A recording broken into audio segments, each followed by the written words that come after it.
तळी आमदार प्रकाश माथा, नदी सवेग उडत जाता, अयोध्येचा प्रदेश पावता, भरते तात्काळ देखिले. पांडुरंगा करू प्रथम नमन होती चरण संताची आहे. त्याची कृपा झाली कथेचा विस्तारू बाबा जसे दास पुकार. ओम नमो ज्ञानेश्वरा करुणा दयाळा तुमचा अनुभव लागलो पाहून झालो विचारायला तरी काय माझी वाणी मानेल संताशी रंजवू चित्ताशी आपली माझी वाणी वर्णी त्रिलिगुण नाम ऐसे देव प्रेम काही कळा. सकल श्रोत्यांच्या चरणी नतमस्तक होऊन सुंदर अशी कथा. पण लक्ष्मणाला राजा रावणाची शक्ती लागलेली आहे. सुषण वैद्यांना औषधीचा मार्ग सांगितलेला आहे. परमात्मा प्रभू रामचंद्राच्या विनंतीवरून असणारा महान पराक्रमी महान योद्धा हनुमंत सुवेळेवरून हिमालयात गेलेला आहे. औषधीचा शोध घेतलाय, औषधी सापडत नाहीत. काय नेहमीचा वध केलाय, गंधर्व मारलेत, एवढं सगळं केलं, औषधी सापडत नाहीत. वेळ घालवण्यात अर्थ नाही. म्हणून हनुमंताला संपूर्ण पर्वतच उचललेला आहे. पर्वत उचलून हनुमंत हिमालयातून असणाऱ्या सुवेळेकडे लंकेकडे जात असताना मध्ये अयोध्येचा प्रदेश लागलेला आहे. तिथपर्यंतची कथा काल तुम्ही ऐकली होती. सुंदर कथा आहे. आणि संपूर्ण रामायणामध्ये नाथाने एकनाथ महाराजांनी ह्या 25 वळ्या कुठेही गेल्या नाहीत. कारण शक्तीच्या 3ऱ्या अध्यायापर्यंत कथानक अर्धच म्हणा, पूर्ण नाही, 3ऱ्या अध्यायापर्यंत अर्धच कथानक नाथाने लिहिलं आणि तिथून पुढची कथा गावबाला दिली. सुंदर कथा गावबा काकाने लिहिली. जशा पद्धतीनं अभिप्रेत सगळ्यांना रामायण होतं की नाथाने रामायणामध्ये कुठे एकाही ओळमध्ये शंकेला जागा ठेवली नाही. आणि तेच कार्य पुढे गावबा काकांनी केलं. गावबा काकांनी एकाही ओळमध्ये शंकेला जागा ठेवली नाही, शंकेला जागा ठेवली नाही म्हणल्यानंतर या ठिकाणी कशा पद्धतीनं जुळवलं आता नीट पहा. हनुमंत निघाले नाही. हनुमंताचा वेग आहे म्हणून जेव्हा मारुत तुल्य वेग म्हणायच्या कितीतरी वेगाने जास्त जाणार माझा हनुमंत. त्या हनुमंताच्या हातावरती पर्वत आहे, वाऱ्याच्या वेगाने जातोय आणि वरच्या औषधीत वरच्या औषधीचा प्रकाश आहे आणि वाऱ्याच्या वेगामुळे औषधीचा प्रकाश अजून असणारा तेजस्वी व्हायला लागलाय. गावबा काकाला दिसतंय तरी अंधार प्रकाश माता, खाली अंधार आहे, वरती प्रकाश आहे. शास्त्राचा नियम आहे, एखादी वस्तू असेल वरती प्रकाश आहे, वस्तू खाली अंधार असतो. म्हणून दिव्याखाली अंधार म्हणतात बघा. त्याचं कारण ते आहे. मग ती पर्वत आहे, हनुमंत आहे, त्याच्यावरती औषध आहे आणि खाली अंधार आहे. त्या अंधारामध्ये हनुमंत चाललाय. तरी अंधार प्रकाश माता, नदी सवे उडत जातात.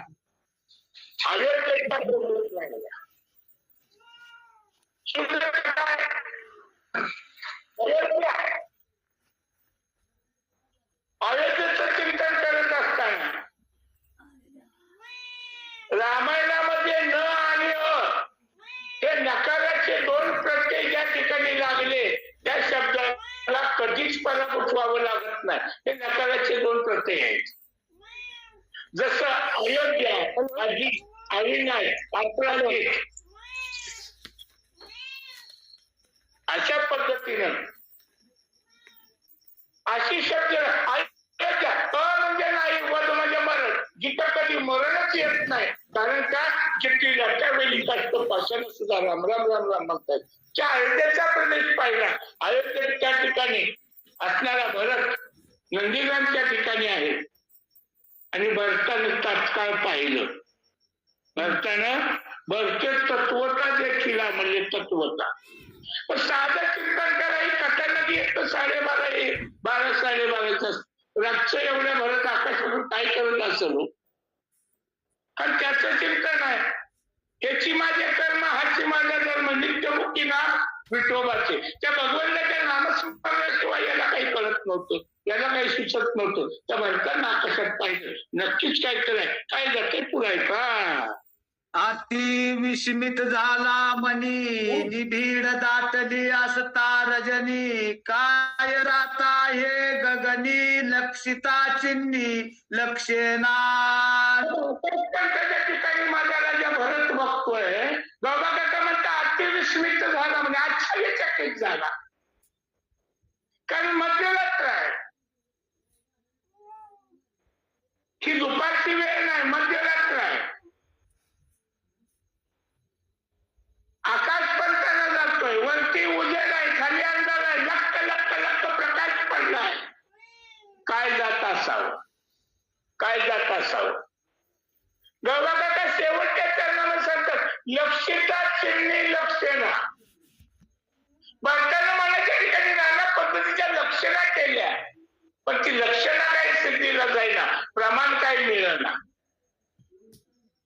ज्ञानेश्वर माऊली त्याचे चिंतन करतात, नाही प्रतिज्ञा मात्र वस्तुसिद्धी किंतु लक्षणा प्रमाणात वस्तुसिद्धी. एखाद्या वस्तूची सिद्धी जर कळत नसेल तर त्याची लक्षणा करावी. लक्षणा केली का सिद्धी कळते, लक्षणा केली का सिद्धी कळते. जशा पद्धतीनं एखाद्या शब्दाचं उत्तर जर मिळत नसेल तर ज्ञानी काय म्हणतात, वेदात जाऊन बघ. कारण का वेद हे प्रमाण आहे, ज्याचं उत्तर कुठेच मिळत नाही त्याचं उत्तर वेदात मिळतं.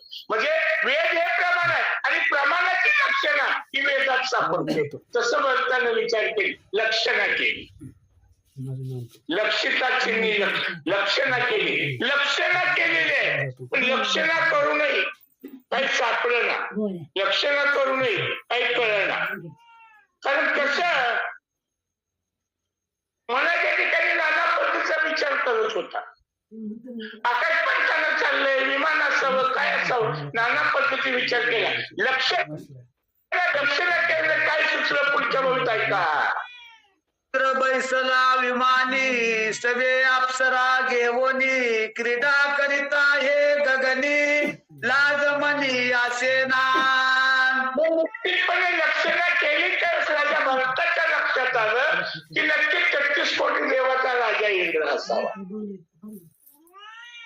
कारण विमान आहे आणि त्या काळात विमान फक्त दोघांकडेच होत. एक राजा रावणाकडे होत, ते बी कुबेराचं हिसकावून आणलेलं होतं, आणि एक असणाऱ्या इंद्राकडे होत. मग राजा रावणासारखा तर अयोध्येच्या भूमीवरून कल्पांची जाऊ शकत नाही. राजा रावणानं बऱ्याच वेळा प्रयत्न केले होते, यावाना ब्रह्मदेवाला बशीला लावूनही प्रयत्न केला होता, पण आपला निभाव लागत नाही म्हणजे तर राजा रावणानं तो नाच सोडून गेला होता. अयोध्येच्या प्रदेशावरून सुद्धा राजा रावण कधी गेला नव्हता. मग निश्चितपणे विमानामध्ये दुसरा इंद्र असावा. मग भरत या ठिकाणी काय म्हणतो, इंद्र बैसला विमानी. बरं असं नका मला इंद्र असो, चंद्र असो, महेंद्र असो, ज्याचा त्याचा भाग वाटून दिलेला. पुढच्या चरण निघायचा सवे अप्सरा घेऊन. राजा इंद्र 33 कोटी देवाचा राजा आहे. इंद्रायणी शशीसारखी त्याची पत्नी आहे आणि बरोबर अप्सरा घेतलेले आहेत. नरकाला गेला का नाही सांगा. नरकाला जायला काय लागतंय हो, तो देव का असेना. काय भरताचं चिंतन आहे, निश्चितपणे इंद्र असावा. बरोबर अप्सरा घेतलेले आहेत आणि अप्सरा घेतलेले आहेत, नुसत्या अप्सरा घेतलेली नाही तर पिढ्या करत जातोय. कारण त्या वनस्पती ज्यावेळेस एकमेकाला थटत होत्या, वनस्पती ज्यावेळेस एकमेकावर आदळत होत्या, त्यावेळेस एकमेकाच्या ध्वनी उमटत होता, तो ध्वनी वाटताना ऐकू येत होता. पण निश्चित मग तो क्रीडा करत जातोय, त्याला लाज असावी. कारण का संतांच्या सज्जनाच्या मार्गावरून जायचं असेल त्याला निर्लज्ज जाऊ शकतो, ज्याला लाज आहे तो जात नाही. मग त्याला लाज म्हणे असेल ना, त्या इंद्राला लाज नाही म्हणतो. अंगत्राने वात सुटला तेने औषध नाद उठला ध्वनी विचित्र उमटला विना वेणू वादी करोनी. सुंदर कथा आहे, जरा ओवीकडे लक्ष द्या. अंगत्राने वात सुटला, अंगाचा वार आहे, अंगाचा वारा आहे आणि औषधीचा नाद आहे. अंगाचा वारा, औषधीचा नाद आणि त्याच्यातून दोन्ही उमटायला लागला. आता साधं चिंतन करा. हनुमंतासारखा रामभक्त जातोय, त्या वरती वळणाऱ्या दोन्हीचा त्रास भरताना खाली होतोय, हनुमंताला किती होत असत. पण बंधू लक्ष्मणाला उठवायचा आहे, वाटेल तो होईल तो त्रास सहन करण्याचं सामर्थ्य माझ्या हनुमंतामध्ये. मग त्या हनुमंताने विचार केला आणि हसण्याला हा ध्वनी विचित्र आहे, आवाज वेगळे येत आहेत. नेमका तो आवाज माझ्या बंधू भारताना ऐकला. पुढे काय झालं? अग म्हणे भरत केवढा हा उदत, वादे लावूनी अद्भुत सैरा विचरत आकाशी. म्हणे केवढा हा उद्भत, वाद्य लावणी अद्भुत, अप्सरासर विमानात सैरा विचरत आकाशी. पंताने विचार केला किती आगाव आहे म्हणल्या. म्हणे केवढा हा उद्भट, किती आगाव आहे. पण आगावपणा कुठे करायला त्याच्या तिथं केलेला काय हरकत नाही. भरताच्या नजरेमध्ये इंद्राचं चिंतन काय? अगा उर्वशी या इंद्र सुखी, जैसा का स्वर्ग लोकी, तैसा तुम्ही नरकी डोळत असे. भरताच्या नजरेमध्ये अप्सरा आणि इंद्र म्हणजे गटरामधला एक किडा म्हणजे किडा, त्याला किंमत किती द्यावी. मग तो बरंच म्हणतोय त्याने आपल्याला उद्धटपणा केला, आगावपणा करतोय. म्हणे केवढा हा उद्धट, अद्भुताची वाद्य लावलेले आहेत. किती आवाज येतोय, विचित्र असा आवाज येतोय. अद्भुत वाद्य, विचित्र आवाज आहे. आणि असा आवाज करत असणारा भरत निघालेला आहे. निस्तारी निघालाय का? सैरा विचरत आकाशी. बरोबर अप्सरा विमानात बसलाय, पण विमानात का बसायला अप्सरा काही येणार, ज्याचं त्याचं चिंतन आहे. आकाश पंथाच्या सैरा विचरत चाललाय. हा सज्जनाचा भाग आहे. तिथं राम परमात्मा प्रभू रामचंद्राचं वास्तव आहे. राजा दशरथाची अयोध्या नावाची नगरी आहे. तिथली लता वेली काष्ट पाशावर रामराम म्हणतायत आणि इंद्राने स्त्रिया घेऊन जाणं बरं दिसतंय. त्या इंद्राने स्त्रिया घेऊन जाणं बरं आहे का? अशा पद्धतीने विचार राजा भरताने केलाय. पुढं काय म्हणतोय का? सोये घेऊनी वारांगना, विमान हिंदवी गगना, उल्लंघुनी साधू सज्जना, करी अतना उन्मत. मग बरोबर घेतलंय कोणाला? आता संपूर्ण या विषयात बदलणारी व वेगळी लक्षात घ्या. सवे घेऊन वारांगणा, त्या एका वारांगणा हे शब्दावरती या 25 वेळा पुढे येणार आहे. घेतलंय कुणाला? वारांगणा. जिचा वारा या अंगाला सध्या लागू नये. पण भक्ताला काय कळलं असेल? खाली बरत आहे, आकाशपंथाच्या ठिकाणी असणारं विमान आहे. हा भ्रम आहे, असू दे, आपण समजायला काय. त्या भक्ताला काय कळलं असेल? बरोबर आहे.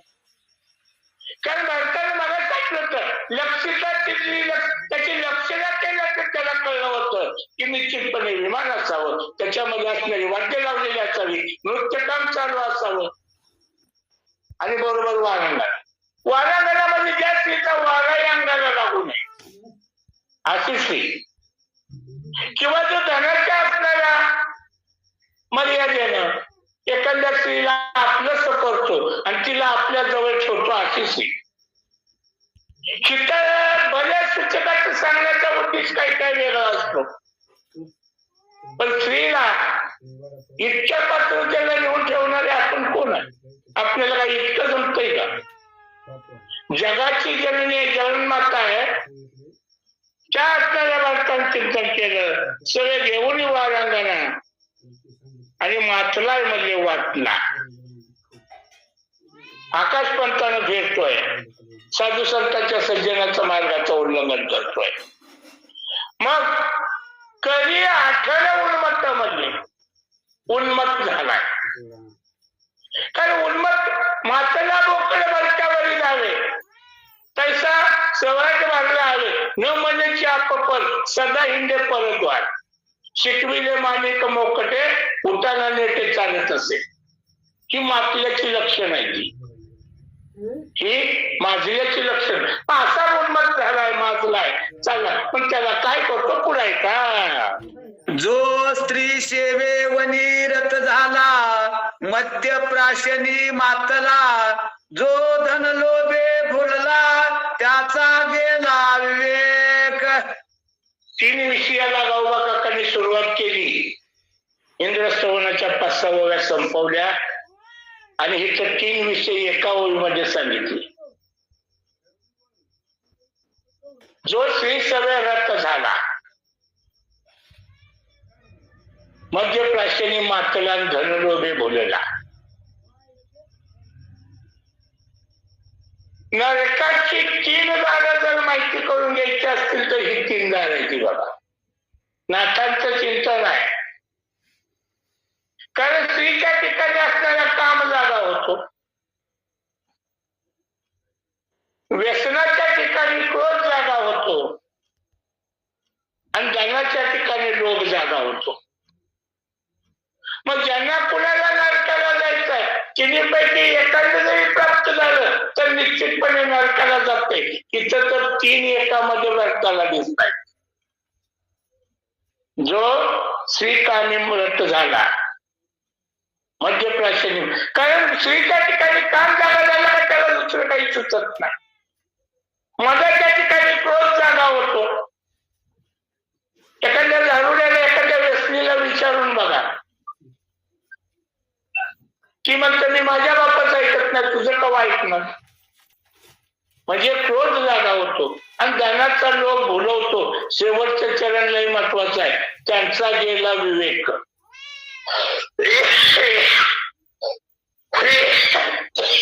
जे या 3 गुणाच्या बाहेर पडण्याचा प्रयत्न करत नाहीत त्यांचा विवेक जातो. विवेक गेला म्हणजे शास्त्र गेलं, विवेक गेला म्हणजे विचार गेला, विवेक गेला म्हणजे धर्म गेला, विवेक गेला म्हणजे आचार गेला. मग एवढं सगळं गेलं तर त्याच्याजवळ राहिलं काय? ज्ञानेश्वर माऊलीचं चिंतन करतात, विवेका वाचून न पवेची समाधान. समाधान जर पाहिजे असेल तर द्यायच्या ठिकाणी विवेक जागृत असला पाहिजे, याच्या ठिकाणी विवेक जागृत असला पाहिजे. थोडस भूमीच्या बाहेर जाऊन सांगतो, असलेल्या 5 एकच ब्रह्म आहे, पण पंचविधा झाले. नीट लक्षात घ्या, एकच ब्रह्म पंचविधा झालं. एक देवपणाला गेलं आणि 4 भक्तपणाला राहिले. त्यातला लक्ष्मण हा वैराग्य आहे आणि हनुमंत हा विवेक आहे. मग वैराग्याला शक्ती लागली आणि विवेक औषधाला नाही येणार. सगळे माझ्यापेक्षा ज्ञानी आहेत. एकाने सांगा, वैराग्य आणि विवेक कधी वेगळा झालाय का? जो विवेकापासून वैराग्य वेगळं होत नाही आणि वैराग्यापासून विवेक वेगळा होत नाही, तो विवेक लक्ष्मणाला मरू देईल का? कल्पांती मरू देत नाही. म्हणून ज्याच्याजवळ विवेक नाही, विवेक जातो त्याची अवस्था काय होती? पुढे 3 विषयात चिंतन सुंदरपणे ऐका. वेशा गमनी जे रत ते सर्वदा उन्मत, नाठवे स्वार्थ परमार्थ स्वेच्छा विचरत खर दैसा. एका विषयाला सुरुवात केली. वेशा गमनी जे रत, नाठवे स्वार्थ परमार्थ. वेशेच्या ठिकाणी रत होतो म्हणजे वारांगणाच्या ठिकाणी रत होतो. ह्या रत होण्यासाठी त्या राजा माऊलीचे एक सुंदर चिंतन आहे बघा. याची कुळ माझे गेले हरपोने, श्रीरंगा वाचून आणून येणे, किती व शिकवाल मज वेळा, मी तव गोळा रातलीये. तिथं रत व्हावं, भगवंताच्या नामस्मरणामध्ये रत व्हावं, भगवंताच्या चिंतनामध्ये रत व्हावं, भगवंताच्या नामामध्ये रत व्हावं. कारण एकदा का त्याच्या नामामध्ये रत झालं, दुसरीकडे कुठेच रत व्हावं लागत नाही. मग हा स्त्रीच्या ठिकाणी रत होतो आणि स्त्रीच्या ठिकाणी रत झाला का त्याचा संसार होत नाही. संसाराला काय लागतो? एक तर ज्ञान लागतं, ऐश्वर्य लागतं. कारण स्त्रीच्या कार्यरत झाल्याला ज्ञान राहत नाही आणि ऐश्वर्य संपल्याशिवाय राहत नाही. ज्याचं ऐश्वर्य संपत येतं, शेवटची वेळ अशी येते की बायकोच्या वेळात कुडूक मुडूक सुद्धा शिल्लक राहू देत नाही. त्याचा संसार कसा व्हायचा? नाट्यवे स्वार्थ परमार्थ. त्याचा संसार होत नाही. मगाच्या मध्ये शेवटच्या चरणात त्याचा गेला विवेक, विवेक गेला त्याचा परमार्थ होत. भरत खंडी नर्दय प्राप्ती एक परमनाथाची संपत्ती. तिथं आम्हाला असणाऱ्या नगरीमध्ये नर्दय मिळाला. नर्दय निदान लागल याची उत्तम सार उत्तम गती देवच होईल म्हणते ते होती, तरी का चित्ती न धरावे. एकदा का नर्दय प्राप्त झाला का देव होता येतं, परमार्थ करता येतो, संसारही चांगला होतो, परमार्थही चांगला होतो. पण मागासाठी त्याचा गेला विवेक, विवेक गेला का परमार्थ होत नाही. शेवटच्या चरणामध्ये सांगतात स्वच्छ आई शेवट खरं नैसा, खरं नाम गाढव. हे गावबा काकांनी दृष्टांतापुरतं दिलंय. वास्तविक 4 पायाच्या गाढवाला गावबा काकाला बोलायचं नाही आणि गावबा काका नाथराया म्हणतात त्याच्यावर बोलायला मी कुठं अधिकारी? कारण मी अधिकारी असतो तर गंगेचं पाणी मरायला लागलेल्या गाढवाला पाजलं असतं का? साधं चिंतन करा. नाथांसारखा ग्रंथ करताय. गाढवाला मुळात नाथांना म्हणायचं नाही, गावांना म्हणायचं नाही. स्वच्छ इच्छित म्हणजे खरं जायचा. आता गाढवात काय कशा रेष आहेत का? गाढवात काय कशा वागायला आहेत का? पशु काय पाप पुण्य जाण्याची उत्तम मध्यम भोगभोगीची काही एक उद्योगाचं मर्तीन आले वैरे होती पांगुळ मुखे. त्याला काय कळतंय महाराज? पण या 2 पायाच्याला कळतंय. जर त्याला कळत नसलं तर या 2 पायाच्याला कळतंय, पण हे 2 पायाचे जे आहे ते ऐकत नाही. का ऐकत नाही? कारण मर्यादेच्या बाहेर गेलेलं असतं. तिथं सारासार विचार काही कळत नाही, सार असार काही कळत नाही, चांगलं वाईट काही कळत नाही. म्हणून खरं जायचं म्हणले आणि स्वच्छ इचरत म्हणजे मनाला वाटत तसं मनोमार्ग गेला तो तेथेच स्थिरावला. हरिपाठी स्थिर राहिला, हरिपाठी स्थिरावला तोची गण्य चित्ररथ व्हावं. म्हणून सारासार विचार करा उठा उठी नाम जरा कंठी विठोबाचे वाचा. करणे मर्यादा दिवसा देखता जनपदा वेशधारी विचरे सदा नसरे कदा माघारा. अशा दिवसची अवस्था याला मर्यादा कळत नाही. खरं येणे मर्यादा, पण आपल्याला कळतं ना हो मर्यादा. 1000-2000 पै पाहुण्याच्या साक्षीनं, देव ब्राह्मणाच्या अग्नीच्या साक्षीनं ज्या स्त्रीशी आपला विवाह लावून दिलाय तिच्याशी एकनिष्ठ राहणं ही मर्यादा आहे. पण महाराज कळतं कुणाला? कळत नाही. कारण ज्याला विषय गोड वाटतो, विषय विषयाचा परिपाडू गोड परमार्थ लागे कडू, कडू विषय तो गुरु जीवाशी झाला. परमार्थ गोड आहे पण आवडत नाही, पण विषय कडू आहे तो जीवाला गोड वाटतो, जवळचा वाटतो, म्हणून तो स्त्रीच्या दारातून हलत नाही. म्हणून खरं नेणे मर्यादा म्हणले. दिवसा देखता जनपदा. लोक बघतायत त्याला लाज वाटत नाही. कारण का? विषयाचे सुख येते वाटे गोड, पुढे अवघड यमदंड. मारीची जोडीची तोडीची निष्ठूर यमाचे टिंकर बहुसार नाही का यमासी करुणा. बाहेर काढता कुणी प्राण्या ओढा सापडे जैविधान्या चोर यातुना करी घेते. अशी पत्र तरुवर खैराचे इंगळ निश्चित द्वार तैल पाठी तप्त भूमीवरी चालवती पायी नागणी स्तंभ बाह्य कवटाळली. एवढा अवघड मार मिळतो पण कळतंय कुठं महाराज? मेल्यानंतर यमाकडे गेल्यावर तिथे यातना शरीर मिळतं. ज्या चिठ्ठ्या उठतात त्याला आपला हिशोब विचारला जातो, त्या आपला आत्मा काढला जातो, त्या यातना शरीरात घातला जातो आणि त्या शरीराला असणाऱ्या इजा पोचवतात. तप्त कापलेल्या तव्यावरून चालायला लावतात. अग्नीने तापलेल्या खांबाला मिठ्या मारायला लावतात आणि त्याला असणाऱ्या ओठाने शिवायला लावतात. पण कळतंय कुठं महाराज? तिच्याच दारामध्ये उभा राहतो आणि ती बी याला कुठपर्यंत होय म्हणते, ती बी याला कुठपर्यंत ये म्हणते. कारण जोपर्यंत याच्याजवळ धन आहे, जोपर्यंत याच्याजवळ पैसा आहे, तोपर्यंत ती याला प्राणनाथ म्हणते. आणि एकदा का जर पैसा संपला तर कशाला हत्ते सांगा मला? तैसा पुरुष कामाचारी सुखची मानी निरंतरी पाऊल जावो नेदी दुरी हृदयावरी झेलितून. महाराज ववी गाळू नका, 10वी ववी घ्या, वरची ववी घ्या. लात हानिता उरावरी प्रीती धावे सन्मुख खरी पदाभिघात मुखांतरी आवडी करी झेलितून. लाता लाता. आता लाटेमध्ये काय आहे हो? तुम्हा आम्हालाही लाटेचा स्वीकार मला वाटतो. जन्मोजन्मी आम्ही बहुपुण्य केले, तेव्हा हे विठ्ठले कृपा केली. किंवा सुख येत येत ठाई बहुपायी संताची या. संताच्या लाटेमध्ये सुख आहे, संताच्या पायामध्ये सुख आहे. पण भगवंतानं सुद्धा त्या भृगु ऋषीच्या लाटेचा स्वीकार वत्सलाचल नावाचं पदक करून यावरती ठेवला. एवढं लाटेचं महत्व आहे. पण ही लाटा ते हृदयावरती जळत. कारण याचं चित्त आराधी स्त्रियेचे जे तेने चंदे नाचे माकड गारुड्याचे जैसे होय. त्या स्त्रीलोभी जीवाची अवस्था त्या गारुड्याच्या माकडासारखी असते.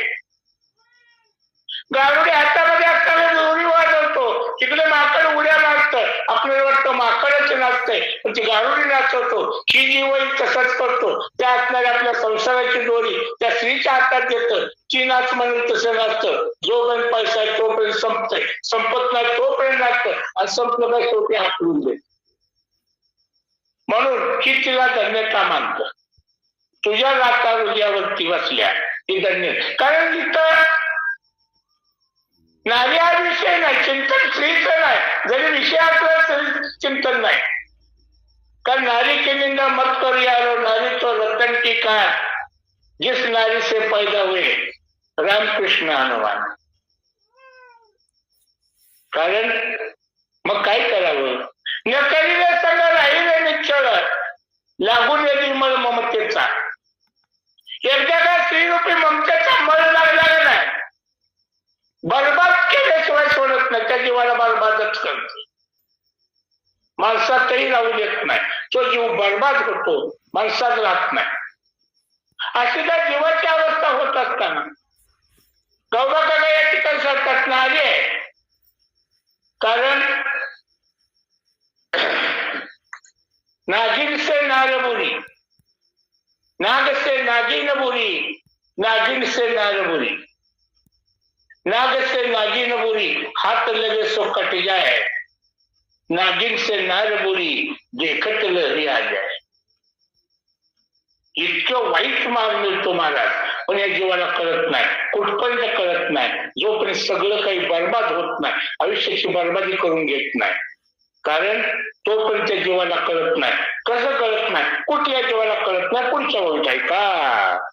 श्री गणेशन. तैसा पुरुष कामाचारी सुखची मानी निरंतरी पाऊल जाऊन दे दुरी हृदयावरी झेलितो. तैसा पुरुष कामाचारी. तैसा म्हणजे कैसा? मग आलो होतो बघा तैसा. श्री कामी जे रत नाटवे स्वार्थ परमार्थ आणि स्वच्छ आईचं खरं जायचा तिथं जायचा. आता इथं आलं तैसा. तैसा पुरुष कामाचारी. कामाचारी जीवाची अवस्था या ठिकाणी गौबा काका सांग. तैसा पुरुष कामाचारी सुखची मानी निरंतर. निरंतर तिथंच सुख म्हणतं. सुखाची व्याख्या त्याला कळली नाही. कारण सुख येते याची काही बहुपायी संताची आहे. संत त्याच्या चरणाला लागावं, सुख तिथं आहे. तिथं सुख मागतं आणि सुख तिथं नाही, जिथं नाही त्या गोष्टी सुख मागतं आणि आहे शाश्वताच्या पाठीमागे लागत नाही. मुळात त्याचं चिंतन तुकाराम मागत जवळ मुळात जेव्हा चिंतन नित्य त्याचं भोग काय शाश्वत हो. हा देहच खरा नाही, त्याच्या भोगावरती काय विश्वास ठेवावा, भोग काय खरा आहे, पण याला कळत नाही. नित्य तिच्या दारामध्ये बसताय का. मनोजन्मांतरीचे फळले भाग्य, इचे पद कमळ हृदयी लागे. देवे दंडिले अभाग्ये, व्रता वैराग्ये कष्टती. जन्मीचं भाग्य फळाला आलं, हिच्या लाता हृदयावरती बसायला लागले. म्हणे जन्मजन्मीची फळली बागे, तिचे पद कमळ हृदयी लागे. आता लातेमध्ये काय, ती पण स्त्रीच्या लाट खाली कोणाची, स्त्रीची. कल्पांती खाऊ नये, पण या जीवाची अवस्था तशी झालेली असते. आणि तुमच्या आमच्यासारख्या भक्तीला लागलेल्या, परमार्थाला लागलेल्या म्हणतं दैवे दंडिली आभागे. आभागे आभागेत म्हणतो देवानं यांचा काटा काढलाय. म्हणून वृथा वैराग्य खोट आहे, वैराग्य आहे. भक्तीचं नाटक करतायत आणि राक्षईंगाचं फिरत नसतायत. पण ह्याच्यात काय आहे, त्या जीवाला काय माहिती हो. परमार्थात काय आहे त्या जीवाला काय, कारण परमार्थ हे महाधन जोडी देवाचे चरण. एकदा का परमार्थाला लागलं, एक तर याच्यात येऊ नये आणि आलं का ह्याच्यातून बाहेर जाऊ नये. कारण मोक्षाला जायचं असेल, पुनरुपी जन्म पुनरुपी मरण राजगड जीवाला बाहेर काढायचं असेल, विषयात तर गुंतूच नाही, पण परमार्थात गुंतल्याशिवाय राहू नये. याला कळत नाही. म्हणून म्हटलं दैवे दंडीले आभागे, व्रता वैराग्य कष्टती. नाट्य करते दारी सोंग करते वाचा. स्त्री कामाची ऐशी रीती, ऐक मध्याची स्थिती. वेचोनी पदरीची संपत्ती, सोय होती जगनिंदे. एक विषय संपवला, श्री कामाची ऐशी रीती. श्री कामाची अशी रीती बाबांनो, कशी आता आपण ऐकलं तशी. कारण पुढच्या चरणामध्ये सांगतात ऐका मध्य त्याची स्थिती. ववीतला शब्द ऐका आहे, प्यान आहे, पण ऐकतो कोण महाराज. ऐका मध्य त्याची स्थिती. वेचून पदाची संपत्ती, सोय होती जगनिंद्य. जगात निंदा नालस्ती होते. कशामुळं, ह्या असणाऱ्या पैशामुळं, ह्या दरव्यसनामुळं.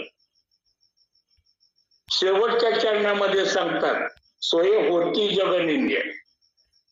जगाच्या व्यसनी माणसाला, या असणाऱ्या दारुड्याला, त्या असणाऱ्या पेटाला एक नाव मिळतं, जगनिंद्य म्हणून नाव मिळतं. जगात कोण चांगलं म्हणतं का हो त्याला, सगळी त्याची निंदा करतात.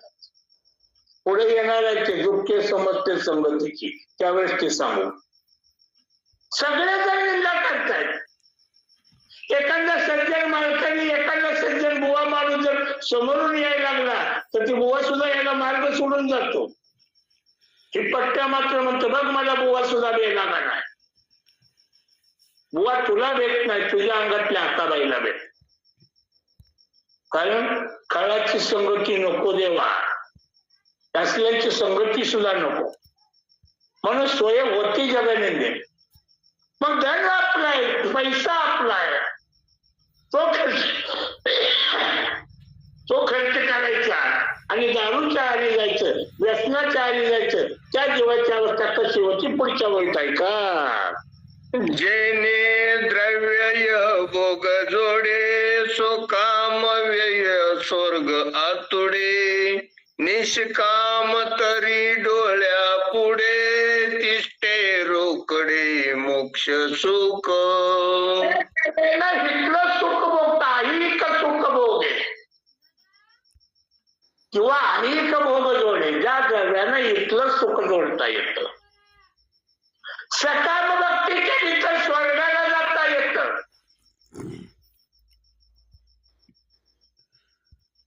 निष्काम भक्ती केली तरी सुद्धा देवाच्या जवळ जाता येतं. पण या असणाऱ्या जीवाची अवस्था व्यसनाच्या आधी गेल्यामुळं वेचून या त्याला उत्तम व्यवहार उदास विचारे वेच करी की जर गोळा करता पण तरी व्यसनाच्या आधी घालू. मग सकाम भक्ती कशाची करायचं आहे? यज्ञाची कर्म केली तर स्वर्ग प्राप्ती होते. साधं चिंतन करा. इंद्राला जिंकायचं म्हणलं तर काही युद्धच करावं लागत नव्हतं त्या काळात. 100 अश्वमेध यज्ञ केले का एकदा इंद्रपद प्राप्त होत होत.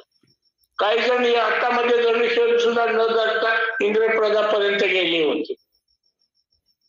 कारण सकाम भक्तीनं करता येतं. सकाम भक्ती केली तर स्वर्गाला जाता येतं. आणि निष्काम भक्ती करून चिष्टे रोकडे मोक्ष सुख म्हणजे मोक्ष सुख. साधं चिंतन करा. स्वर्ग आणि नरकामधलं अंतर किती माहितीये का? खाली नरक आहे, वर स्वर्ग आहे.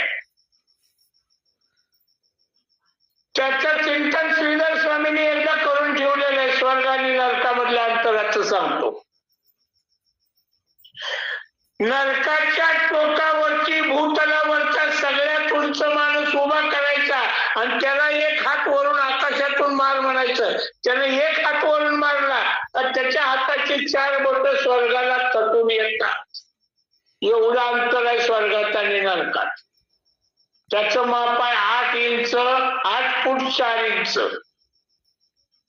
स्वर्ग आणि नरकामधलं अंतर 8 फूट 4 इंच. म्हणजे भूतलावरचा सगळ्यात उंच माणूस उभा केला आणि त्यानं हवेत हात मारला का स्वर्गात हात तटून येतो.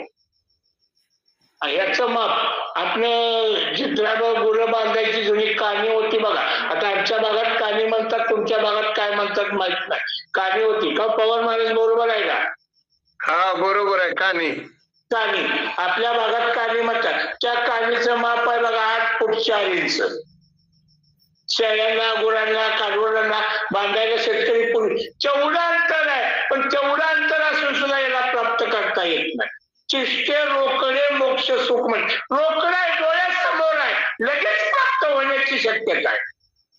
पण सकाम भक्ती करत नाही, निष्काम भक्ती करत नाही आणि व्यसनाच्या आधी जातो. त्याच्यावाला कदापि मोक्ष मिळत नाही. वाचा वेचोनियायचे धन करिता ती मद्यपान निजात्मघाती संपूर्ण नरक सेवन अकल्प.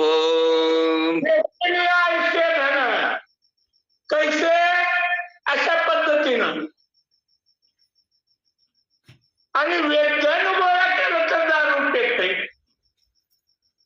वमीचं चिंतन या ठिकाणी सांगता करिता ती मद्यपान. तिसरं चरण वमीचं फार महत्वाचं आहे. ते निज आत्मघाती संपूर्ण म्हणजे आत्मघाती. ते आत्महत्या करता आत्महत्या. आता 30व्या 40व्या वर्षी मरायला लागलं म्हणजे आत्महत्या नाही तर काहीच नाही. काही विनोदाने बरंच सांगते त्याला कुठलं चावत नाही, बापाचं श्राद्ध घालावं लागत नाही, आणखी बरंच काय काय सांगते. ती विनोदासाठी रामायण नाही. आत्महत्या करतात. हरी उच्चारणे अनंत पापराचे जातील नाही शिक्षण मात्र. पण हरी उच्चारण्यासाठी हा देह शिल्लक ठेवत नाही. देहाची आत्महत्या होत तर हरी पण उच्चारणार, देहाला मुक्ती कोण? हरी उच्चारण्यासाठी याच्याजवळ सामर्थ्य राहत नाही. हरी उच्चारत नाही. राम राम म्हणलं का निश्चय इतकं गुंग झालेलं असतंय की बाम बाम म्हणत जातं. मरताना सुद्धा तोंडातून राम येत नाही. कारण साधं चिंतन करा. विषयाच्या ओळामध्ये ही कथानक घातलंय. काय गरज होती रामायणाच्या कथेची? पण या असलेल्या जीवाचा कुठेतरी उद्धार व्हावा, या मारणाऱ्या लोभातून, मोहातून आणि कामातून हा जीव कुठतर बाहेर पडावा म्हणून गावबा काकांनी सुंदर असं चिंतन या ठिकाणी केले. कारण का? त्याची अवस्था बिकट होते. कशी बिकट होते. शेवटच्या चरणामध्ये सांगितलं नरक सेवना कल्प. कल्पना करते जन्मोनजन्मी त्याला नरकाशिवाय कुठे जागा मिळत नाही. सदैव आयुष्य नरकामध्ये घालावं लागतं. सगळं आयुष्य नरकामध्येच काढावं लागतं. अशी अवस्था त्या जीवाची होते. म्हणून ती आत्महत्या करते आणि आत्महत्या केली का नरकाशिवाय जागा मिळत नाही. म्हणून आत्महत्या करणं सुद्धा एक महान पाप आहे बाबा. कारण दैवे दिला देह भजना गोबटा. देवाला हा देह तुला भजनासाठी दिलाय. देवाला हा देह तुला नामस्मरणासाठी दिलाय. देवाला देह तुला चिंतनासाठी दिलाय. आणि त्या देहाला जर तू दारू पिऊन आत्महत्या करत असतील, मारून टाकत असतील तर त्या जीवाचं ते पाप सुद्धा लागतं. आणि ते पाप सुद्धा फेडावं लागतं. गावबा काका सांगतायत त्या तिसरा विषय. धन लोभी जे लुब्ध स्वप्नी न देखती सुख जन्मदारभ्य देख भोगती नरक अनिवार. तिसऱ्या विषयाला सुरुवात केली गावबा काकांनी. 2 विषयाचं चिंतन संपवलं आणि तिसरा विषय हा सगळ्यात पंथात आहे, सगळ्या वर्गात आहे, सगळ्या धर्मात आहे. स्त्रियात आहे, पुरुषात आहे, बालकात आहे, ज्येष्ठात आहे, श्रेष्ठात आहे, म्हाताऱ्यात सुद्धा लोभ कुणाला चुकलाय. धनलोभीचा लुब्ध स्वप्नीला देखती चुक. कारण मला सांगितलं होतं 3 विषयात चिंतन करताना धनाच्या ठिकाणी लोभ जागा होतो. मग तिथं लोभ जागा झाला का त्याला स्वप्न सुद्धा तशी लोभाचीच पडतात. स्वप्नीनं देखती सुख जन्मदारांबे देख. जन्मापासून मरेपर्यंत भोगीती नरक अनिवार्य. जन्मोनजन्मी त्याला नरकच प्राप्त होतो. जन्मोनजन्मी त्याला दुःखच भोगावं लागतं.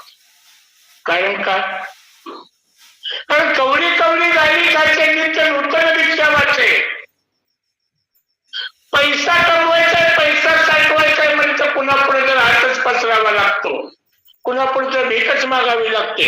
आणि असा हात पसरून भीक मागून साठवलेलं जर ते असं खर्च करत नाही. म्हणून त्याला कल्पी दुःख भोगावं लागतं. वाचा मरणात जटे घेता रुकान मिळे सर्वता तथापि सायास करिता आळस चित्ता उपजेना. मरणांचं झटे घेतात. झटायचे झट जीवाला. मरणांचं झट. कारण पैसा साठवायचा म्हणत तर झटच घ्यावं लागतं. पूर्वीच्या काळामध्ये काय होता? माझा बाप 5ला उठायचा, महिन्यात सोडायचा. जिथं जास्त गवत आहे तिथं लांबणीनं कातरावं अंतरावर बैल बांधायचा. माघारी यायचा, शेंगार असणाऱ्या झाडी जुळ्या काढून सगळं साफसफाई करून पुन्हा बैल झोपायचा. 8-9 वाजता बैल झोपली का 5 वाजता काम बंद करायचा. एकदा पाणी पाजून वैरण टाकली का दुसऱ्या दिवशी 5 वाजेपर्यंत त्या बैलाकडे जात. आता कसं आहे? आता सरकारच सांगते 3-3 पायात काम कर पण कमव. ती झटायचं झट. तुम्हा आम्हाला त्या पैशाचा लागलेला मोह ती झटायचं. आणि जास्त झट मिळत असताना रुका मिळत नाही, स्वच्छता राहत नाही. रुका म्हणजे दर. एका पैशाच्या 3ऱ्या भागाला त्या काळामध्ये रुका म्हणत होते. तो रुका मिळत नाही का तवाचे पैसे चालत होते. आता ह्याच्यावर कोणाला मदत तर ती सांगणार याच्यात काढतील. असलं कुठं असतं काय? तिचं रुपया चाललं, आमचं मराठवाड्यात 10 डोकळा चाललं. रुकाने मिळे सर्वता म्हणजे तथापि सायास करिता. मिळत नाही तरी सायास करतं, प्रपंच करतं. तथापि सायास आळस चित्ता उपजेना. त्या जीवाला आळस येत नाही. कारण लक्ष्मी चंचल आहे. लक्ष्मी ही चंचल आहे. एका ठिकाणी कधी राहत नाही. किती कपाळ भरून ठेवा, छातावर छाता लावून ठेवा.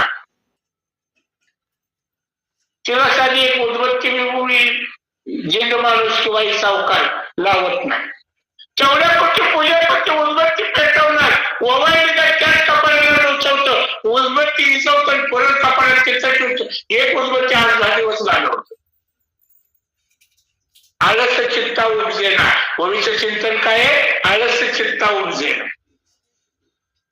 ही कष्ट करायचा, पैसा घालवायचा म्हणजे काय भाग बघतो, अशी अवस्था निर्माण होते.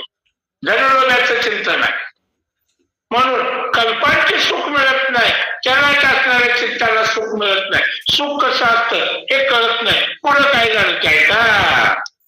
ऐसा ऐसे कष्टी मिळे ते वाढवी उपाय बळे, निज शरीर कष्टविले जेने पळे निज मोक्ष.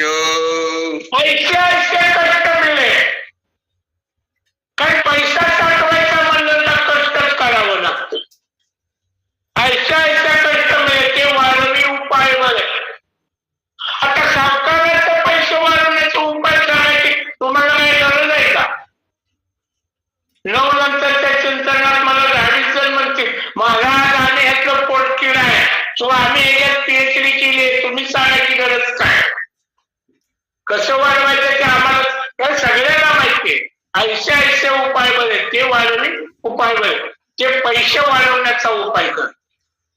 पण नाना पद्धतीचे उपाय करत का? याचा एक तर व्याजवाचा हा मुख्य उद्देश. बायकोनं गपचिप दिलंय का? पोरानं गपचिप दिलंय का? शेणं गपचिप दिलंय का? शेजा दिलेली येईल का? त्याला दिलेली येईल का? बोलणार तर नाही ना? अशा नाना पद्धतीच्या कल्पना डोक्यामध्ये येतात. त्यामुळे पहिल्या वेळेस सांगितलं होतं त्याला सुख मिळत नाही, त्याला झोप लागत नाही. का लागत नाही? कारण धन त्याला झोपू देत नाही. कारण लक्ष्मी एक चंचल आहे, ती एका जागी स्थिर राहत नाही. अस्थिर राहिली तर त्याला झोपू देत नाही. अशा जीवाची अवस्था होते. पुढं काय झालंय का? जेने भोगीचे यह भोगू तेने भोगीचे स्वर्ग भोगू, तेने साधे मायोगू जीव शिव विभागू जेथे नाही. ज्या जणांना इथलं सुख भोगता येत, ज्या जणांना स्वर्ग सुख भोगता येत, जेणे भोगीचे हे लोक, जेणे भोगीचे स्वर्ग भोग, ज्यांना स्वर्ग भोग सुद्धा भोगता येतो. यज्ञाची कर्म करावी, पंगत घालावी, वालीला वगैरे वारकरी जेवू घालावे, एकादशीला वारकरी जेवू घालावे, फराळ करावं, मोक्ष प्राप्त होतो. स्वर्गाला जाता येतं की स्वर्गालाही जात नाही. जेणे भोगीचे य भोग, जेणे साधीचे स्वर्ग भोग, जेणे साधे महायोग म्हणजे महायोग. एवढी वळी नीट ऐका. ज्या जणांना जर सत्कर्मी लावला तर महायोग साधता येतो. शेवटचे चरण सांगतात जीवशिव विभाग येत नाही. महायोग कशासाठी साठवता येतो? तर त्या जीवाला आणि शिवाला एकरूपतेला आणता येतं. जीव आणि शिव एकरूपतेला कधी येतो? खालचा मोठा जीव आहे, वरचा मोठा शिव आहे. आणि राम परिपूर्ण करायचा आहे तर जीव आणि शिवाला आदरता सोडून सादरतेला यावं लागतं. बघा, सगळ्यापैकी राम कोण उघडूनही म्हणता येत नाही आणि तोड मिटूनही म्हणता येत नाही. राम म्हणायचं असेल तर तोड उघडावंही लागतं आणि तोड मिटावंही लागतं. जर राम जवळ वागतो म्हणजे जीवशिवा असणारे सदर आदरतेला येतात आणि मग म्हणल्यानंतर जीवशिव सदरतेला येतो. जर राम परिपूर्ण होतो तर तो राम हृदयामध्ये साठवला जातो. रामाचा स्वर हा प्रत्ययानं बाहेर कधी येत नाही. बघा, प्रत्ययानं रामाचा स्वर आतच येतो. त्याचं उदाहरण बघायचं असेल तर आई हिचा प्रत्येक कधी आयुष्यात बाहेर जात नाही, तो हृदयातच येतो. पण राम हृदय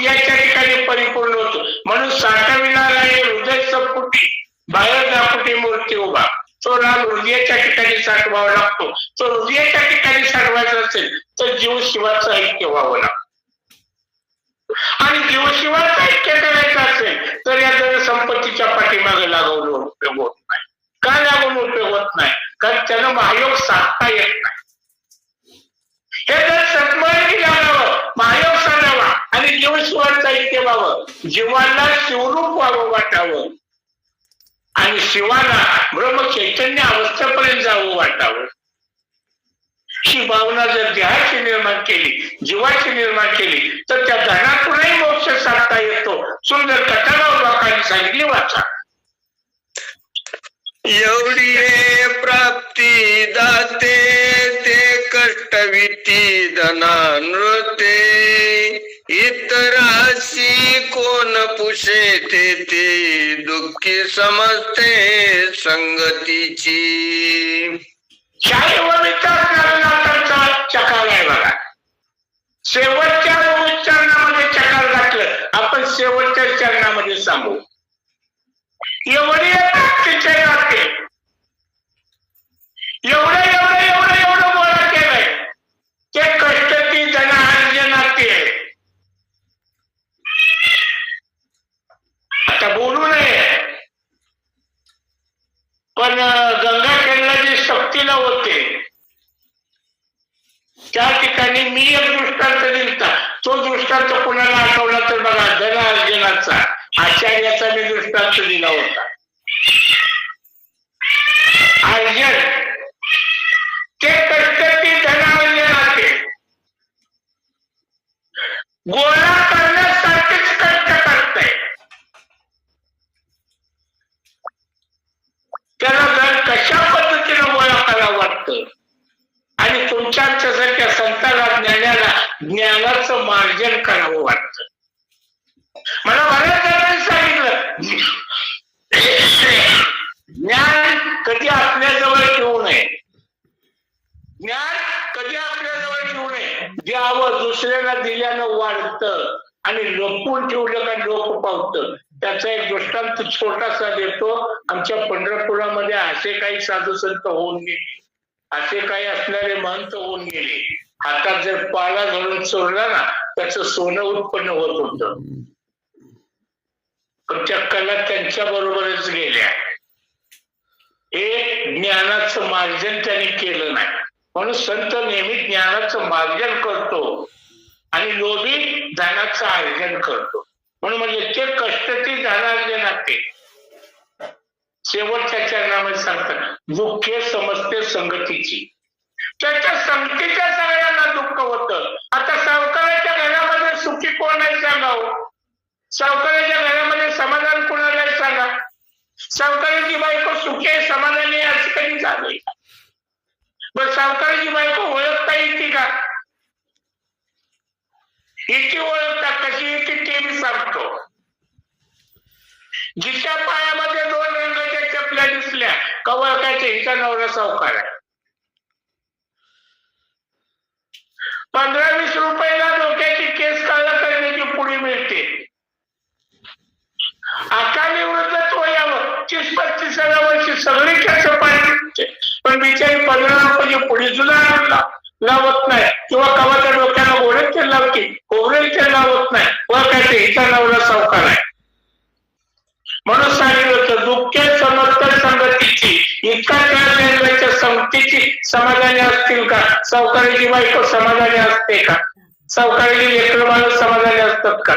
त्याच्या संगतीला येणारे घरातले बाहेरचे म्हणजे संसारातले परमार्थातले सगळेच दुःखी राहतात. की त्याच्याकडून धन घेतं ते बी दुःखी आणि ज्याच्यासाठी धन कमवतं ते बी दुःखी. म्हणजे त्याच्या नशिबी सुद्धा वाचच येतो.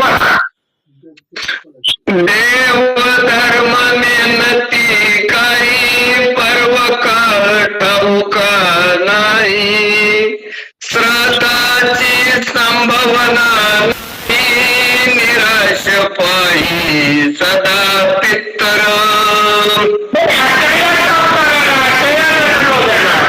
देवधर्म कधी कळत नाही, पर्वकाळ कधी कळत नाही, कारण पर्वकाळ ठाऊकच होत नाही. पर्वकाळ बऱ्याच दिवसाने येतो. त्या दिवशी उपवास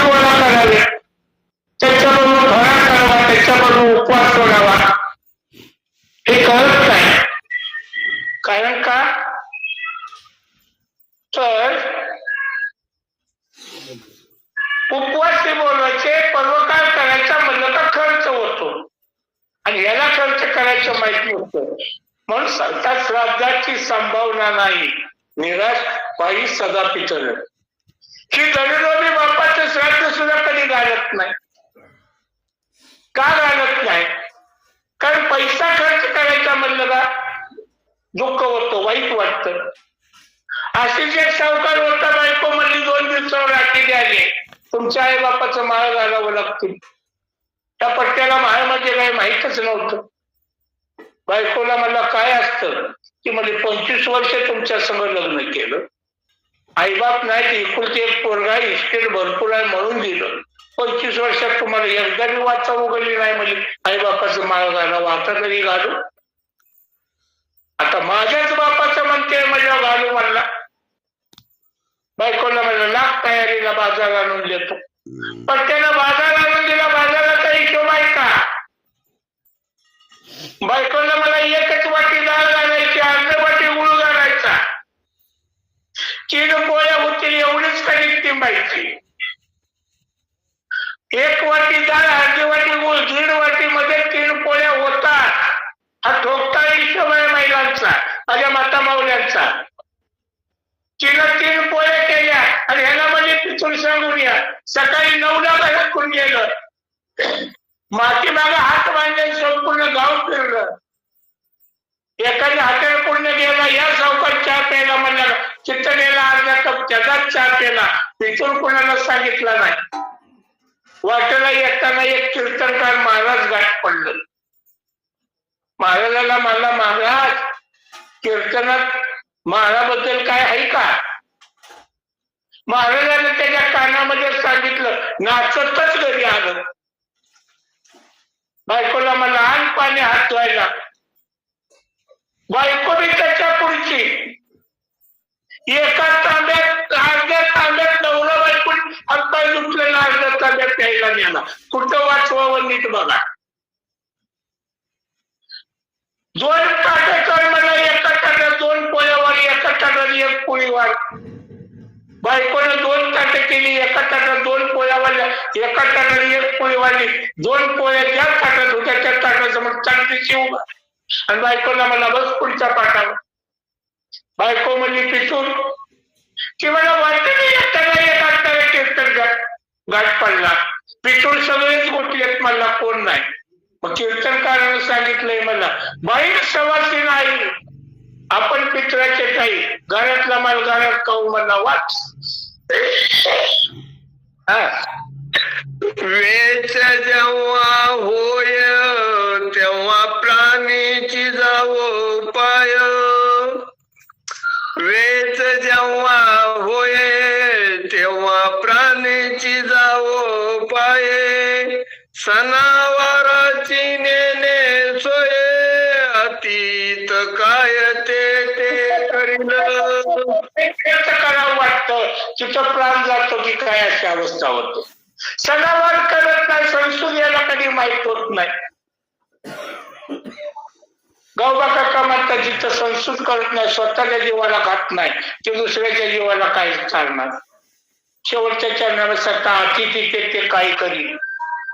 अतिथी बघा, मी सांगितलं होतं नकाराचा प्रत्यय आला का त्या शब्दासारखा महान शब्द नव्हतो. अतिथी म्हणजे नाही, तिथी म्हणजे वेळ काळ न बघून येतो, त्याला अतिथी म्हणतात.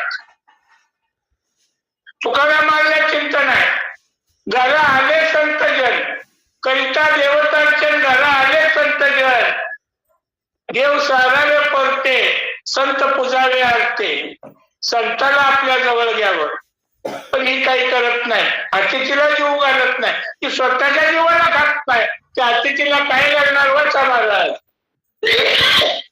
करती जोडली संपत्ती, ते ठेविती अति निगुती, तोंडी दगड माती घालिती, आपण मरती धुळी खात. जोडलेली संपत्ती साठवून ठेवतं. आता निघाल्या बँका, पसंत सोसायटी आता निघाल्या, त्या काळात काही नव्हतं. गाडग्यामध्ये धन ठेवायचं, गाडगं न्यायचं, कोणी न बघता रात्री जाऊन शेतात पुरायचं. त्या गाडग्यावरती बारीक खून आहे, बारीकचा दगड खून म्हणून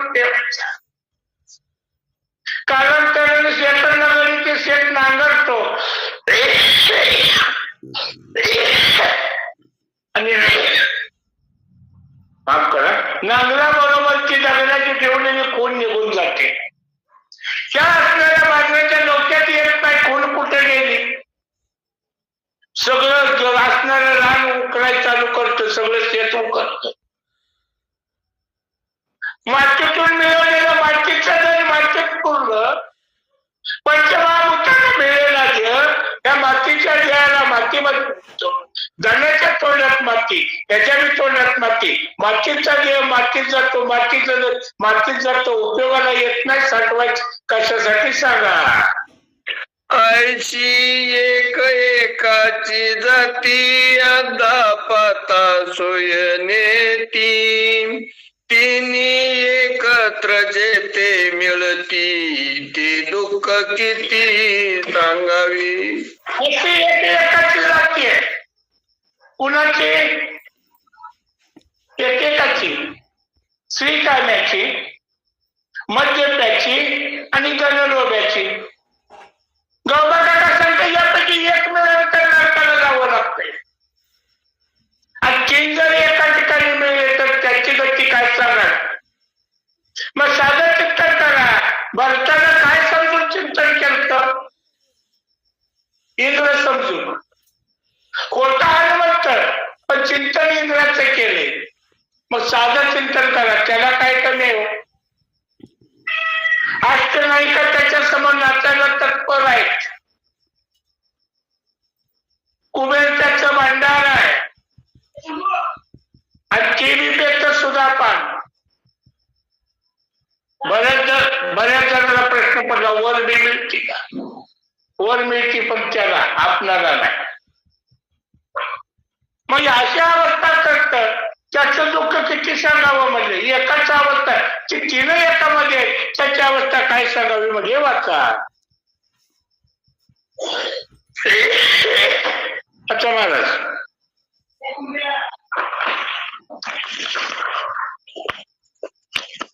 ऐसा स्त्रीमध्ये कला विमानी विचरत एकला सज्जनाचा उल्लंघू केला उन्मत्तू छाया पीडितशी.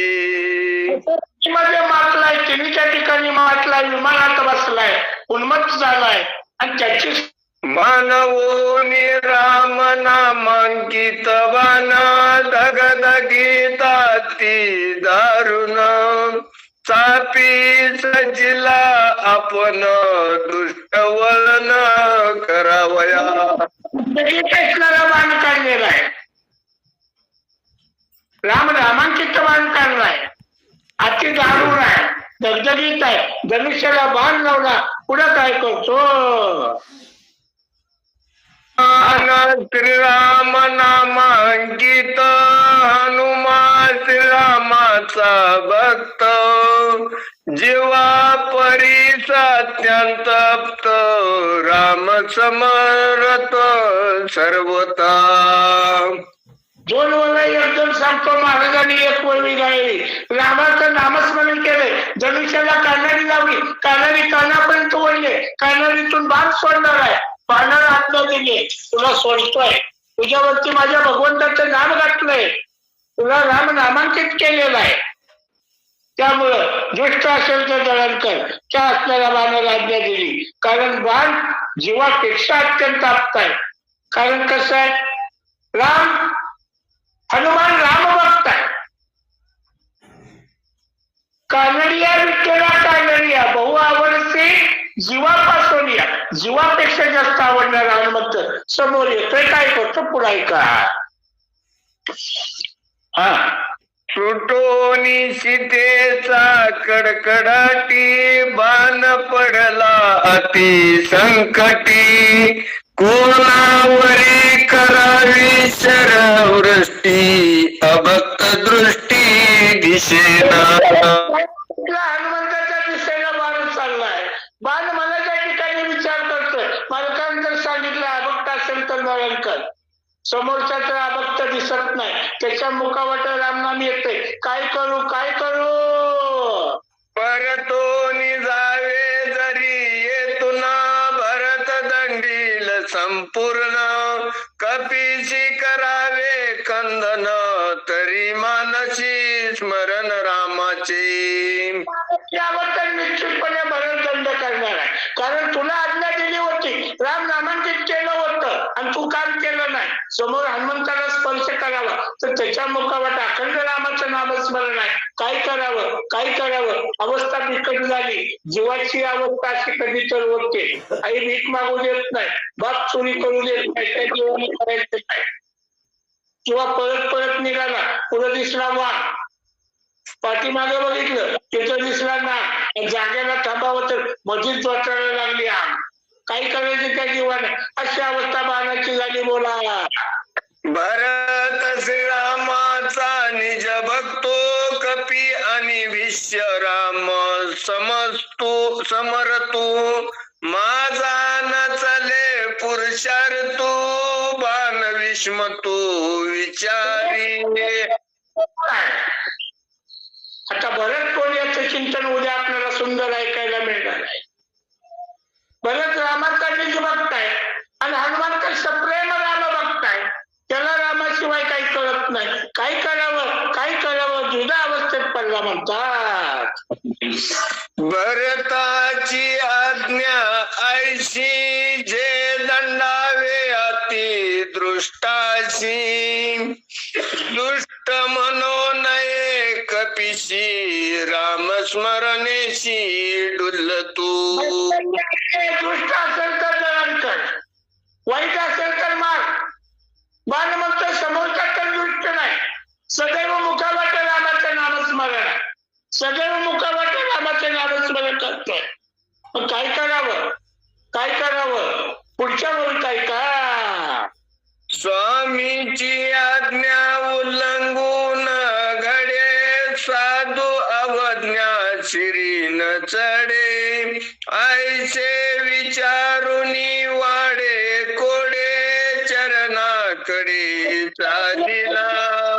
पाहिजे मालकाची आज्ञा तर बोलली नाही पाहिजे आणि साधूचा अपमान तर झाला नाही पाहिजे.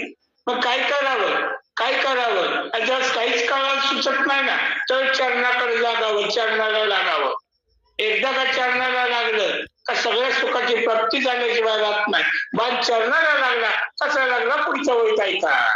श्री गणेशाय नमः. धरल्या सज्जनाचे पाय अपयय कधीच न लाहे स्वामी कार्य सिद्धीशी जाय विजय होय त्रैलोकी. धरावं कुणाला तर सज्जनाच्या पायाला धरावं. आता नीट चिंतन करा, राम बघताय आणि खाली जातोय, योग्य आहे तो नाही. पण चांगल्या कामासाठी खाली जावं लागलं तरी हरकत नाही.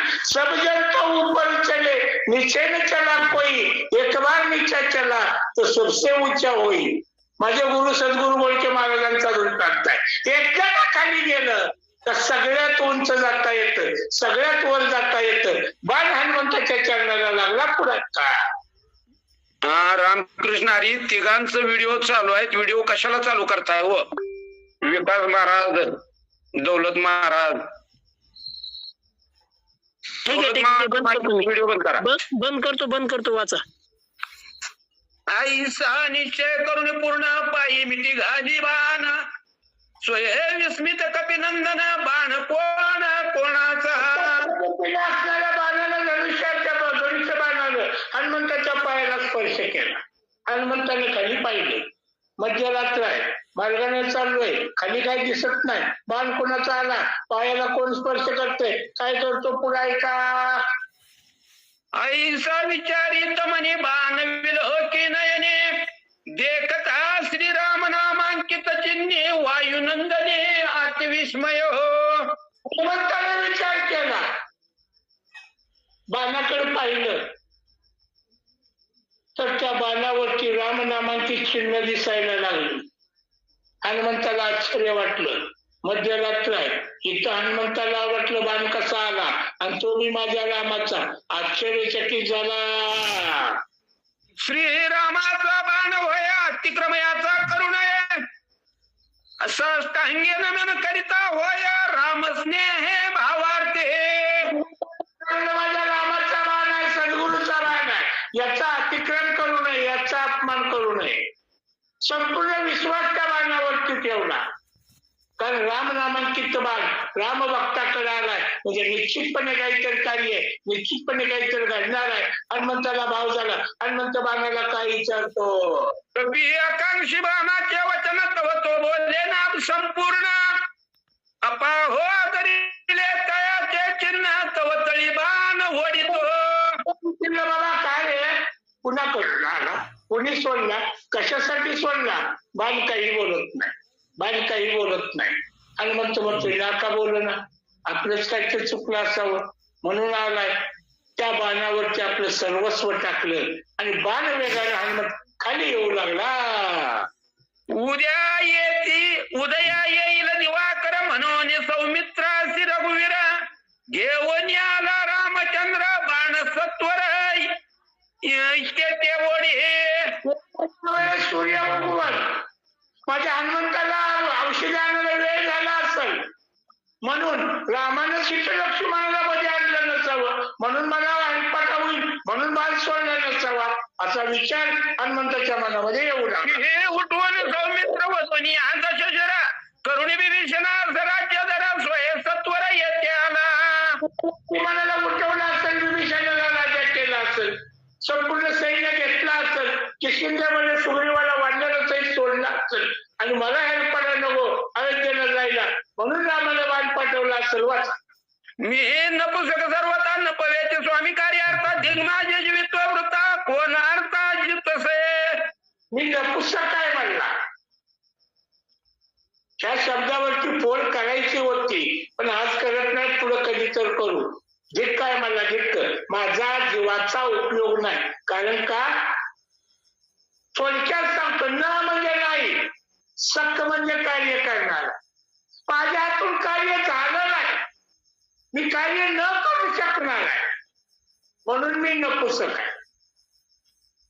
हा शब्दशः अर्थ परमार्थात कधी घ्यायचा, शब्दशः अर्थ परमार्थात कधी सांगायचा नसतो. कारण नाथांचं चिंतन वेगळ्या वेगळ्या अर्थानं होतं.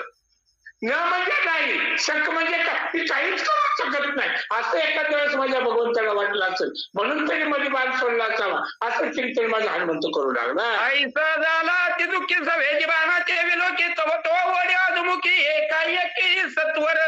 त्या पद्धतीने विचार केला मला त्या ठिकाणी दुःखी झालाय. बाणाने विचार केलाय खाली वळावं, बाण भारताच्या दिशेने हनुमंताला खाली खाली वळू लागला. कार्य न साधेची माझे म्हणून वेगे करी देह पतना म्हणून कृपाळ रोगनंदन सत्वर बाण पाठविला. किंवा हनुमंत असं बी वाटलं असावं रात्र झालेली आहे, लंकेतून द्रोणागिरीवर जायचंय, तिथनं औषधी घ्यायच्यात, माघारी यायच्यात, एका वानराला कसं शक्य आहे, होत नसेल, रामाला शंका आली असेल म्हणून तर रामाने या ठिकाणी बाण पाठवला नसावा असा विचार हनुमंत करतोय. म्हणून त्या शंकेच्या समाधानासाठी बाणाच्या दिशेने जाऊ ना. आता त्या आज्ञा करणे निश्चित आहे. स्वयानुसरला बाणा ते विलंब येते नय करू. कसंही असू द्या म्हणला, त्या बाणाला अनुसरला. शब्द नीट ऐका, स्वय अनुसरला बाण असे आणि पाचव्या अध्यायाची पहिली ओळ येते बघा, अनुसरुणी बाण असे. अनुसरला म्हणजे आपलं सर्वस्व त्या बाणावरती, सर्वस्व त्याच्या आधीने केलं आणि तिथं सर्वस्व द्यावं लागतं की देवापेक्षा वेगळं काही नसतं.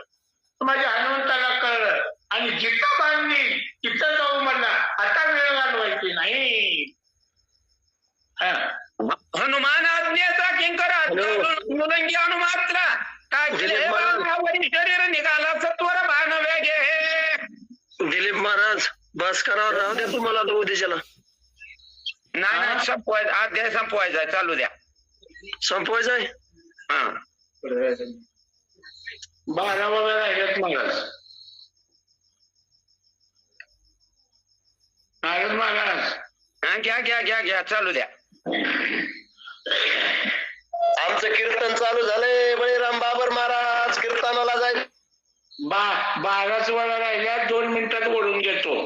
घ्या महाराज घ्या. हनुमान आज्ञेचा किंकर आहे. किंकर म्हणजे दास आहे, सेवक आहे. सेवक हे करावे सांगितलेले कार्य. आज्ञेचं उल्लंघन किंचितही आज्ञा मोडत नाही. त्यामुळे त्या बाणाच्या दिशेने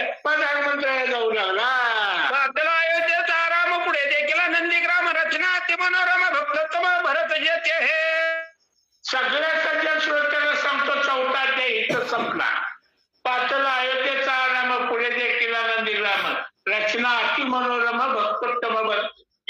हनुमंत त्या असणाऱ्या नंदीग्रामच्या ठिकाणी त्या बाणाच्या पाठीमागे आला, समोर भरत दिसू लागला. सुंदर अशी कथा आहे, सुंदर अशी अवस्था आहे. तिचा अध्याय संपवला आणि काही तर गुरुचं हिचं जन्मदात्रीचं उत्साही व्हावं यासाठी गावबा काकांनी सुंदर असा एक गाभारावाचा पर्याय घेतलाय. सुंदर ते नाही का?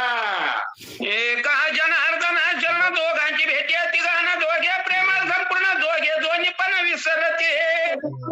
स्वामीला सद्गुरू एकनाथ महाराजांना शरण जाऊन गावबा काकाचा म्हणतात, दोघांची भेटी अति गहन गहन. गहन म्हणजे खोली. तुका म्हणे नेलो युक्तीची या खोली. मी काय सांगणार म्हणजे त्या खोलीचं वर्ग.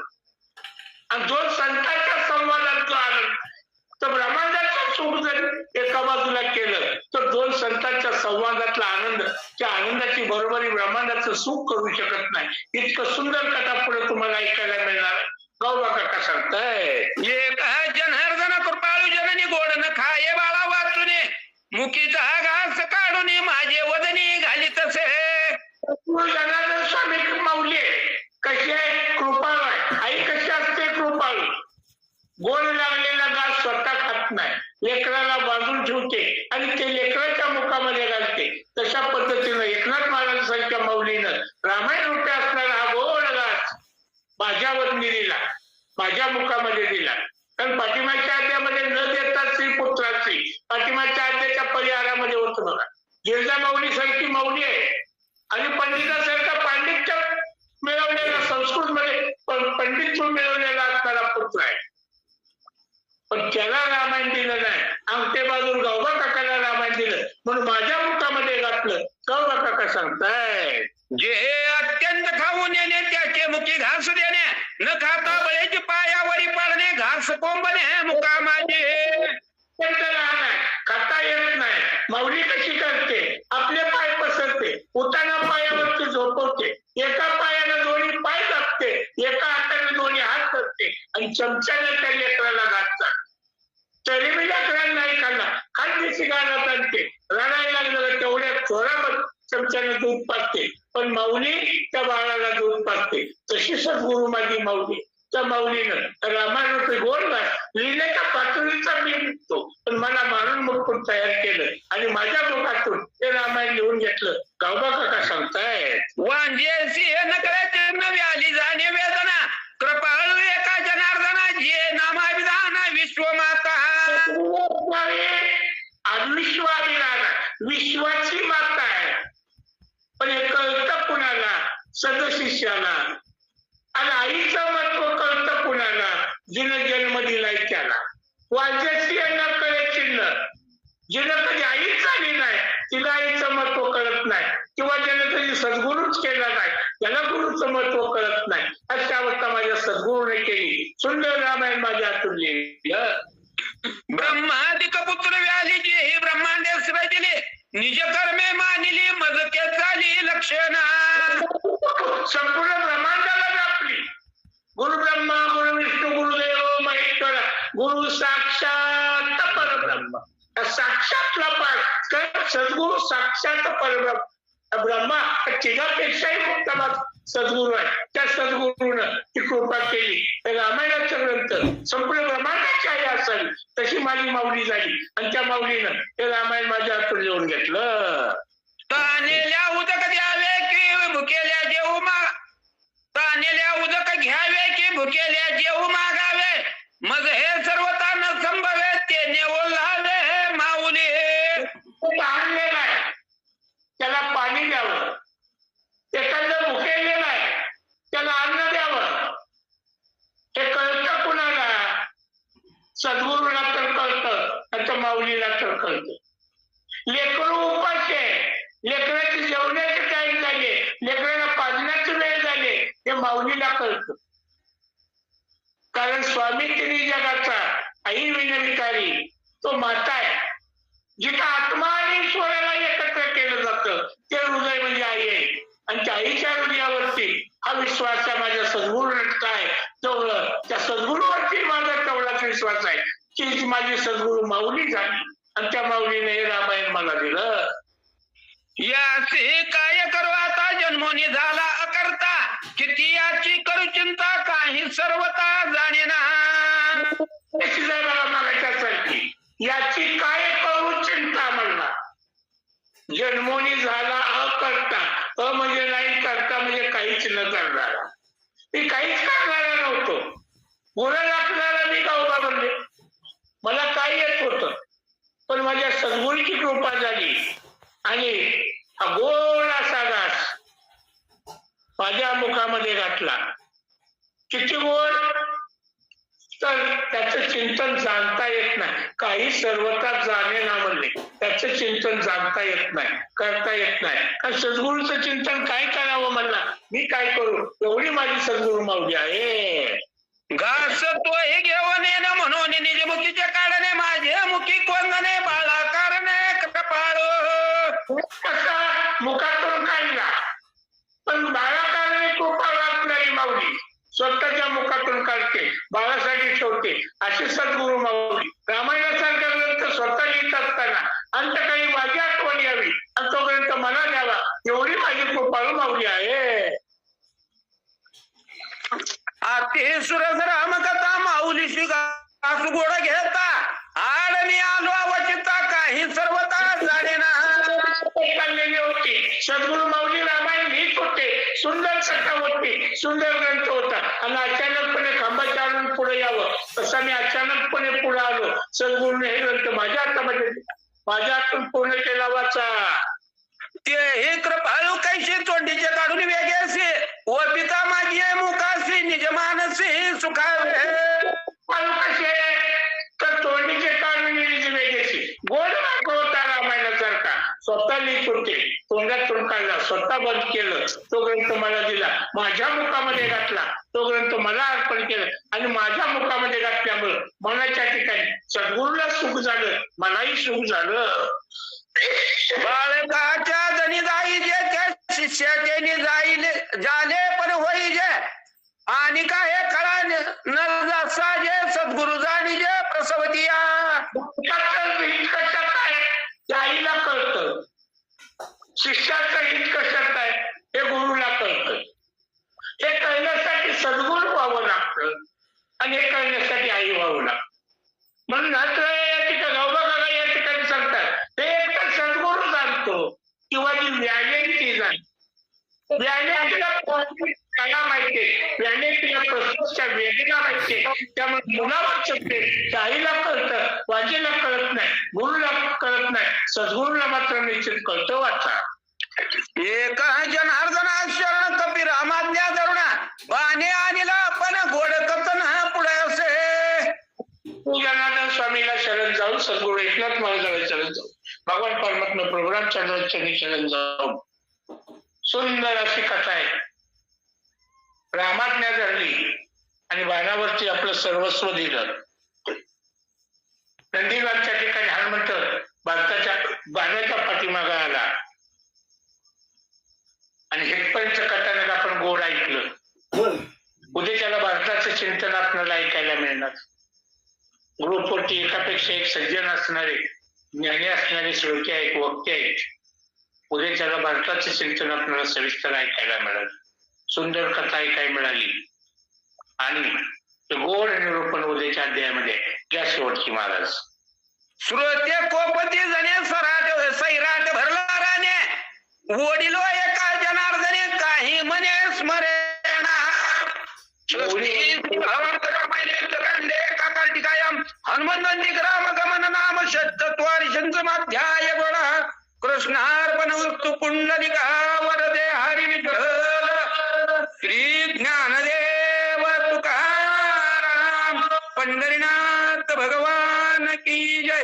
प्रभु रामचंद्र भगवान की जय. पवन सूत हनुमान की जय. शांती ब्रह्म एकनाथ महाराज की जय.